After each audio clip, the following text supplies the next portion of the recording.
சிச்சு வீட்டில் ஏசி. பறவைங்களோட கிராமத்துல அந்த வருஷம் வெயில் ரொம்பவும் கொடூரமா இருந்துச்சு. மரங்கள் எல்லாமே காஞ்சு போய் இலையெல்லாம் உதிர்ந்து போச்சு. வீடுங்க எல்லாமே உள்ள ரொம்ப அனலா இருந்துச்சு. பாவம் பறவைங்க எல்லாரும் அனல் தாங்க முடியாம தவிச்சுக்கிட்டு இருந்தாங்க. இந்த வெயில் தாக்கத்துல இருந்து பறவைங்களை எப்படி காப்பாத்துறது அப்படின்னு சொல்லி அந்த ஊரோட தலைவியான மகிக்கழுகு யோசிச்சுக்கிட்டு இருந்துச்சு. பறவைங்களா, எல்லாரும் கேளுங்க. இந்த வருஷம் வெயில் நாம எதிர்பார்க்காத அளவுக்கு ரொம்ப அதிகமா இருக்கிறதுனால யாராலையும் நிம்மதியா வீட்டுக்குள்ளேயும் இருக்க முடியல, வீட்டை விட்டு வெளியில வரவும் முடியல. பெரியவங்க கூட பரவாயில்ல, சின்ன பசங்க ரொம்பவே கஷ்டப்பட்டுக்கிட்டு இருக்காங்க. இந்த வெயில்ல இருந்து தப்பிக்கிறதுக்கு யாருக்கிட்டயாச்சும் ஏதாச்சும் யோசனை இருக்கா? யோசனை இருந்தா சொல்லுங்க. ஆமாங்க மகி, நீங்க சொல்றது உண்மைதான். இந்த வருஷம் எதிர்பாராத அளவுக்கு தான் வெயில் இருக்கு. என்ன பாத்தீங்கல்ல, வெள்ளைப்புறா விட்டா கருப்பு புறா ஆயிடுவேன் போல. அந்த அளவுக்கு இந்த வெயில் பட்டு நான் நேரம் குறைஞ்சிக்கிட்டே போறேன். என்ன நினைச்சா எனக்கே கவலையா இருக்கு. எனக்கு குளுகுளுன்னு இருக்கிற இடம் தான் வேணும். குஹு குஹு குஹு, உன்னோட அழக பத்தி யோசிக்கிறத நீ பட்டலோசி. இங்க இந்த வெயில்ல என் தொண்டையெல்லாம் வறண்டு போச்சு. தண்ணி கூட ரொம்ப சூடா இருக்கு. எனக்கு சரியா பாட்டு பாடவும் வரல. என் நிலைமை எல்லாரை விடவும் ரொம்ப மோசமா இருக்கு. ஆமாங்க மகி, என் புள்ள சரியா தூங்கவே மாட்டேங்கிறான். பாவம், ராத்திரி எல்லாம் வேர்த்து கொட்டிக்கிட்டே இருக்கு. அம்மா தூக்கம் வருது, ஆனா தூங்க முடியலன்னு அவன் சொல்லும் போது எனக்கு எவ்வளவு கஷ்டமா இருக்கு தெரியுமா? ஆமா பாட்டி, எனக்கு ரொம்ப பயமா இருக்கு. நைட்ல சரியா தூங்க முடியல. பகல்ல தூங்கலனாலும் வெயில் அதிகமா இருக்கு. என்ன பண்றதுன்னே தெரியல பாட்டி. ஆமா, எனக்கும் ரொம்ப அனலா இருக்கு. என்னால தூங்கவே முடியல. அம்மா, பேசாம குளுகுளுன்னு இருக்கிற ஏதாவது இடத்துக்கு போயிடலாமா? இல்ல பேசாம என்ன ஒரு தண்ணி தொட்டில தூக்கி போட்டுடு. நான் அதுக்குள்ளேயே போய் படுத்துக்கிறேம்மா. எல்லாரும் கேளுங்க, யாரும் பயப்படாதீங்க. இந்த அனல்ல இருந்து தப்பிக்க என்கிட்ட ஒரு யோசனை இருக்கு. நான் குளுகுளுன்னு இருக்கிறதுக்கு ஒரு ஏசியை தயார் பண்ணலான்னு இருக்கேன். அதை தயார் பண்ண உடனேயே யாரும் அனல்ல படுக்க வேண்டிய அவசியமே இருக்காது. ஏசியா? என்ன சொல்ற சிச்சு? ஏசி மனுஷங்க பயன்படுத்துறதில்ல, நாம எப்படி பயன்படுத்துறது? நான் சொல்றது மனுஷங்க பயன்படுத்துற ஏசியை பத்தி இல்ல. நாம இயற்கையில கிடைக்கிற பொருட்களை வச்சு பயன்படுத்துற ஏசியை பத்தி பேசிக்கிட்டு இருக்கேன். நாம பெரிய பெரிய மூங்கில் கொம்பை வெட்டி எடுத்துட்டு வந்து அதுல ஈரம் பண்ண நாரை போட்டுடலாம். ஒரு பக்கம் இலைய கட்டிடலாம். அதுக்கப்புறம் காத்து அது வழியா வர மாதிரி பண்ணலாம். அப்படி பண்ணா வெளியில எவ்வளவுதான் அனல் காத்து வீசினாலும் வீட்டுக்குள்ள மட்டும் குளுகுளுன்னு காத்து வீசிக்கிட்டு இருக்கோம். சிச்சோ, உன் யோசனை ரொம்ப நல்லா இருக்கு. இது நல்லபடியா நடந்தாலும் ரொம்ப நல்லா தான் இருக்கும். ஆனா அவ்வளவு பெரிய ஏசி செய்யறது அவ்வளவு ஈஸி இல்லையே. அது நாம எப்படி பண்ண போறோம்? கஷ்டமான வேலையா இருந்தாலும் நம்ம ஊர் பறவைங்களுக்காக நான் இதை செய்யற மகி. என் வீடு ரொம்ப பெருசு. அந்த வீட்டுல இந்த பெரிய ஏசியை வச்சுக்கிட்டோம்னா யாரா இருந்தாலுமே என் வீட்டுக்கு வந்து அங்கேயே உட்காரலாம், படுக்கலாம், தூங்கலாம். யாருக்கும் எந்த கஷ்டமும் இருக்காது. அம்மா, நீ ரொம்ப கிரேட்டுமா. உன் யோசனை நல்லா இருக்கு. நமக்காக இல்லாம ஊருக்காகவும் நீ எல்லாத்தையும் பண்றல. அதனால உனக்கு நானும் நிறைய உதவிகளை செய்யறேம்மா. ஆமா சிச்சு, உன் மனசு ரொம்ப பெரிய மனசு. எல்லாருக்காகவும் கஷ்டப்படுறேன்னு சொல்ற. உனக்கு நாங்களும் உதவி செய்யறோம். ஈரமா இருக்கிற பாசியை நாங்க கொண்டு வரோம். ஆமா சிச்சு அத்தை, அம்மா கூட நானும் காட்டுக்கு போறேன். ஈரமா இருக்கிற அந்த நாறு, வேறு, அப்புறம் பாசி எல்லாத்தையுமே நாங்க கொண்டு வரோம். நானும் சும்மா இருக்க மாட்டேன் சிச்சு. நானும் பண்ணும் காட்டுக்கு போய் நல்ல நீளமா இருக்கிற காட்டுல இருக்கிற கொடிங்க, அப்புறம் இலைங்க எல்லாத்தையுமே பறிச்சுக்கிட்டு வரோம். அப்போ நானுக்கும் என்ன பண்றது சிச்சோ? நாங்களும் கஷ்டப்படுறோம். ஏன்னா நீ எல்லாருக்காகவும் கஷ்டப்படுற இல்லையா? ரொம்ப சந்தோஷம் லூசி. நீங்க எப்பவுமே அந்த வேறு பாசியெல்லாம் ஈரமா இருக்கிறதுக்கு தண்ணி தேவைப்படும் இல்லையா? அந்த தண்ணிய தாமரை இலையில கொண்டு வந்து கொடுத்துருங்க. எல்லாருமே உற்சாகமா வேலைய ஆரம்பிச்சாங்க. சிச்சு சின்னும் 2 பேருமே காட்டுக்கு போய் பெரிய பெரிய மூங்கில் கொம்புங்களை வெட்டி அந்த மூங்கில் கொம்பை எல்லாத்தையுமே சரி பண்ணிக்கிட்டு இருந்தாங்க. துணியும் புஜ்ஜியும் சேர்ந்து பாசியை கொண்டு வந்தாங்க. எல்லாரும் வந்துட்டீங்களா? வாங்க, ஏசி தயாரிக்கிற வேலையை ஆரம்பிக்கலாம். டோனி, மூங்கில் கொம்புல ஈரமா இருக்கிற இந்த பாசியை போட்டு நாம வைக்கலாம். அப்பதான் அது வழியா வர காத்து சில்லுன்னு வரும். சரி சிச்சு. புஜ்ஜி, அந்த ஈரமான பாசியை கொண்டு வா. சிச்சு சொன்ன மாதிரி மூங்கில் கொம்புல இது எல்லாத்தையும் போட்டுடலாம். நான் ஏற்கனவே கொண்டு வந்து வச்சிட்டேம்மா. அதை தொட்டு பாரு, எவ்வளவு சில்லுன்னு இருக்கு தெரியுமா?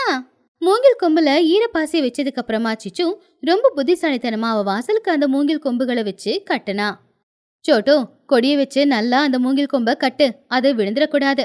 இப்ப வெளியில வீசுற அனல் காத்து இந்த மூங்கில் கொம்பு வழியா பட்டு தான் உள்ள வரணும்.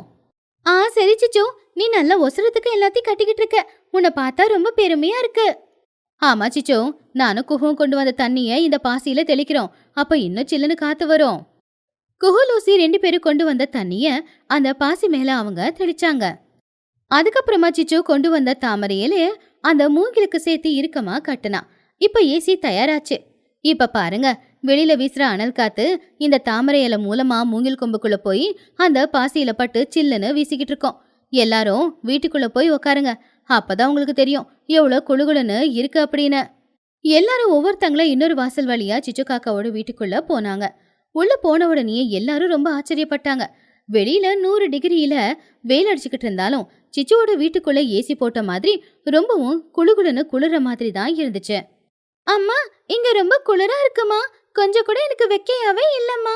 வெளியில வெயில் அடிச்சாலும் உள்ள எப்படிமா இவ்ளோ குளுகுளுன்னு இருக்குல்லம்மா? ஆமா புஜி, இந்த குளிர்ச்சிக்கு காரணம் நம்ம சிச்சு தான். அவளுடைய புத்திசாலித்தனம் தான். எவ்வளோ ஈஸியா எவ்வளோ அழகா நேச்சுரல் ஏசியை தயாரிச்சுட்டா. இனிமே நாம எல்லாரும் இந்த வீட்டுக்குள்ளேயே இருந்துடலாம். அப்பாடா, இப்பதான் கொஞ்சம் கூட வேர்க்காம எனக்கு குளுகுளுன்னு இருக்கு.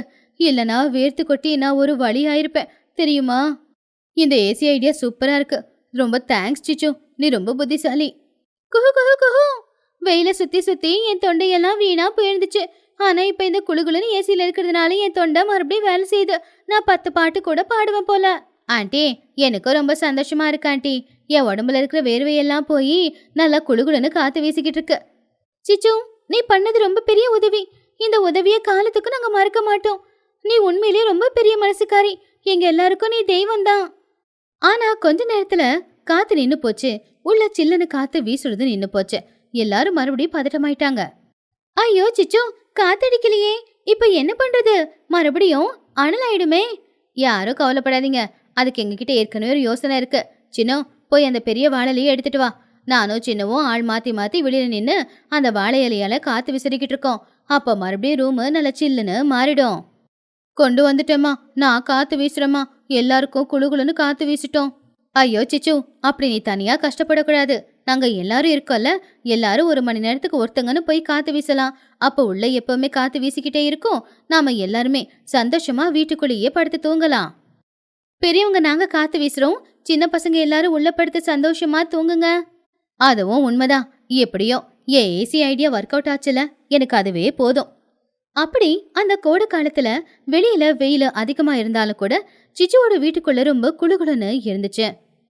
அந்த ஏசிக்கு எந்த கரண்ட் பில்லும் இல்ல, கரண்ட் செலவும் கிடையாது.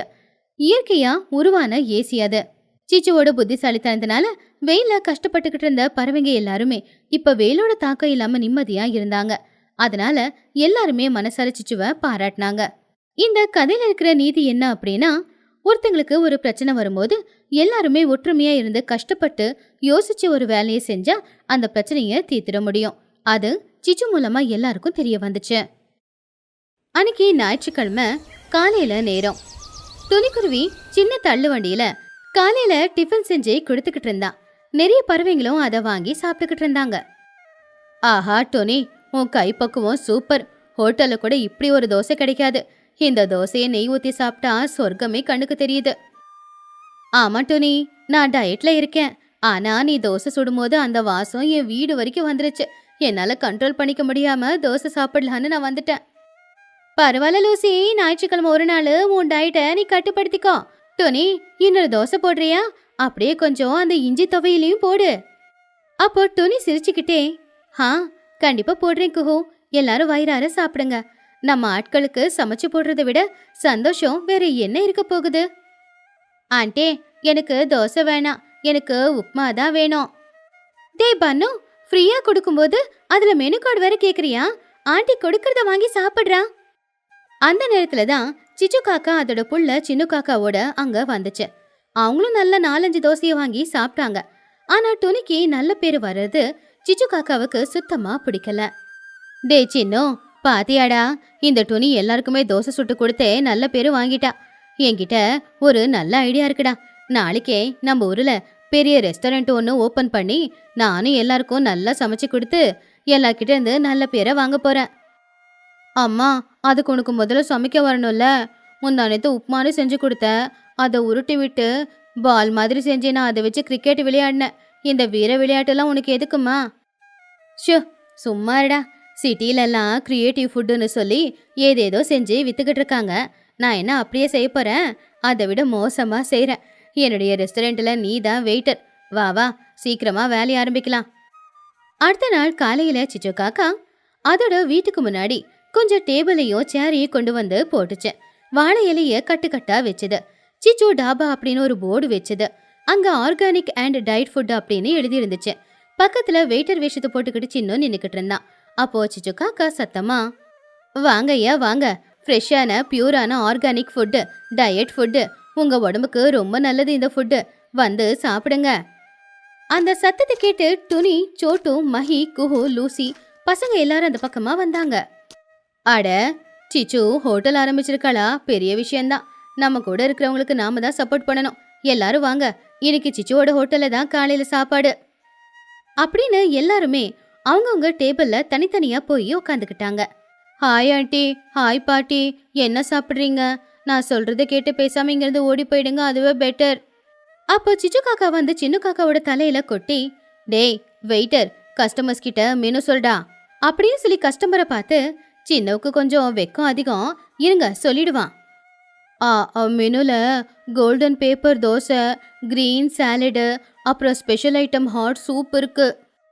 வாவ், மெனுல ரிச்னஸ் நல்லாவே தெரியுது சிச்சோ. சரி, நான் டயட்ல இருக்கிறதுனால எனக்கு கிரீன் சாலடும் அப்படியே ஒரு ஹாட் சூப்பும் கொடுத்துரு. எனக்கு ஒரு கோல்டன் பேப்பர் தோசை குடிச்சின்னோ, எனக்கு ரொம்ப பசிக்குது. ஆ, எனக்கு ஒரு தோசை தான். ஆர்டர் எடுத்தாச்சு. 2 நிமிஷத்துல இன்டர்நேஷனல் பிரேக்ஃபாஸ்ட் உங்க கண்ணுக்கு முன்னாடி வரும். சிச்சு சின்னு கிச்சனுக்குள்ள போனாங்க. அங்க அடுப்பும் இல்ல, சமைக்க எந்த ஒரு பொருளும் இல்ல. சிச்சு காக்கா அவருடைய கஞ்ச புத்தியால ஸ்பெஷல் ஐட்டம்ஸை கண்டுபிடிச்சிருந்தா. அம்மா, நம்ம வீட்டுல இப்ப அடுப்பும் இல்ல, எதுவுமே இல்ல, காய்கறியும் இல்ல. இதுல தோசை எப்படி சுட்டு கொடுக்க போற? எப்படி நீ சூப் பண்ணி கொடுக்க போற? டேய், கஸ்டமர்ஸ் என்ன கேக்குறாங்களோ அதை கொடுக்க வேண்டியது நம்மளுடைய கடமை. ஹாட் சூப்பு தானே? அங்க அடுப்புல கொஞ்சம் சுடுதண்ணி வச்சிருக்கேன். அதுல கருவேப்பிலையும் கொத்தமல்லியையும் போட்டு கொஞ்சம் உப்பும் மிளகுத்தூளும் போட்டு கொண்டு வா, அதுதான் சூப்பு. அப்புறம் கோல்டன் பேப்பர் தோசை, வெளியில காஞ்ச இலை இருக்கும் பாரு, அதை எடுத்துக்கிட்டு வா. சின்ன காக்கா அதை கேட்டு பயந்து, அம்மா, அவங்க மட்டும் அதை பார்த்தாங்க, என் கண்ணை பழுக்கிற அளவுக்கு என்ன அடிச்சிருவாங்கம்மா. ஒன்றும் ஆகாதுடா, அவங்க கிட்ட எப்படி பேசணும்னு எனக்கு தெரியும். நீ நான் சொன்னதை மட்டும் செய்ய. சின்ன காக்கா பயந்துக்கிட்டே பிளேட்டு பவுலு எல்லாத்தையுமே கொண்டு வந்து வச்சான். எல்லாரும் ஆர்வமா சாப்பிட பார்த்தாங்க. ஆனா அந்த பவுலையும் பிளேட்டையும் பார்த்து எல்லாரும் ஒரு நிமிஷம் ஷாக் ஆயிட்டாங்க. என்ன சிச்சு இது? ஹாட் சூப் தானே நான் ஆர்டர் பண்ணேன். இது வெறும் சுடுதண்ணி, கொஞ்சோண்டு கருவேப்பிலை மட்டும் எதுக்குது? அப்போ சிச்சு தைரியமா, அதுதான் என் ஹோட்டலோட ஸ்பெஷல் லூசி. அது கிளியர் வாட்டர் சூப்பு. அதுல எந்த ஒரு மசாலா பொருட்களும் இருக்காது, எண்ணெய் இருக்காது. இது கிளியர் டயட். இதை சாப்பிட்டா உன் ஸ்கின் எல்லாம் பளபளன்னு க்ளோ ஆகும். ஓ அப்படியா? சரி, இந்த கிரீன் சாலட் என்ன? அப்படியே நம்ம வயல்ல கிடைக்கிற பச்சை புல்லு மாதிரி இருக்கு. என்ன லூசி, நீ போய் புல்லுங்கிற? அது அப்படியே ஃப்ரெஷ்ஷான புல்லு சாலடு. நம்ம மாடுங்க எல்லாம் இந்த புல்லை சாப்பிட்றதுனால தானே அதுங்க அவ்வளோ பலமா இருக்கு. நீயும் அப்படி பலமா இருக்கணும் இல்லையா? சரி சரி, அந்த சாலடை பத்தி எனக்கு வேண்டாம். என்னோட தோசை எங்க? பிளேட்ல காஞ்ச இலை இருக்கு, அதை தொட்டாலே தூள் தூள் ஆகுது. அதானே தோசைன்னு சொன்ன, ஆனா இது காஞ்சி போன இலை மாதிரி இருக்கு. இதுல மாவு எங்க இருக்கு? அப்போ சிச்சு காக்கா கொஞ்சம் கூட தயங்காம, ஐயோ, இதுதான் கோல்டன் பேப்பர் தோசை. எவ்வளவு கிறிஸ்பியா இருக்கு, கோல்டன் கலர்ல இருக்கு. இது ஹெல்த்துக்கு ரொம்ப நல்லது. ஒரு தடவை சாப்பிட்டு பாருங்க, உங்களுக்கு பிடிச்சிரும். அப்போ துணி கொஞ்சம் சந்தேகமா, சிச்சு, நீ கண்ணுக்கு முன்னாடி வச்சிருக்கே கண்ணுக்கு தெரியாத ஃபுட்டு, இத சாப்பிடுறதுக்கு நாங்க ஏன் இங்க வரணும்? இது டயட் ஃபுட்டு மாதிரி தெரியல, இது வீணா போன ஃபுட்டு.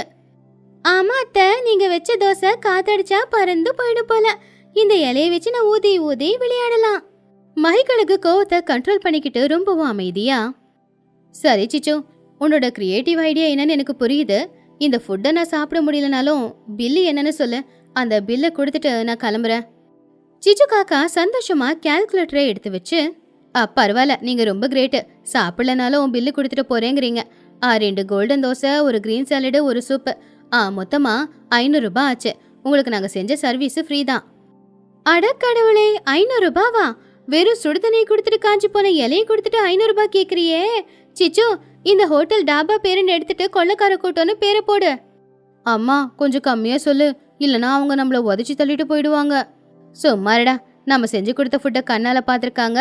அவங்க இதுக்கு பணம் கொடுக்கலனா எப்படி? சிச்சுவோட இந்த கஞ்ச புத்திக்கு பாடம் கத்து கொடுக்கணும்னு மகிக்களுக்கு முடிவு பண்ணுச்சு. அது அதுகிட்ட இருக்கிற ஒரு பைய எடுத்துச்சு. அந்த பையில இருந்தது மொத்தமும் சில்லற காசுதான். சிச்சு, உன்னோட ஃபுட்டுக்கு 500 ரூபாய் நாங்க கொடுத்துதான் ஆகணும். இந்த பேமெண்ட்டை வாங்கிக்கோ. அப்படி மகிக்கழகு அந்த பணப்பைய சிச்சு காக்காவோட முன்னாடி வச்சுட்டு அதுக்கப்புறம் அதை தூக்கி கலகலகல கலகலகல கலகலகலன்னு ஆட்டிட்டு மறுபடியும் அதை எடுத்து பாக்கெட்குள்ள வச்சுக்கிச்சு. அதை பார்த்து சிச்சு காக்கா ரொம்பவும் ஆச்சரியமா, என்னங்க, காசை காட்டிட்டு கொடுக்காம அப்படியே தூக்கி மறுபடியும் வச்சிட்டீங்க? அது கேட்டு மகிக்கழுகு, அதான் கொடுத்துட்டேனே சிச்சோ, நீ அந்த காஞ்ச இலை தோசை அப்புறம் அந்த சுடுதண்ணி சூப்பு இதை நாங்கள் கண்ணால பார்த்தோம், ஆனால் சாப்பிடலையே.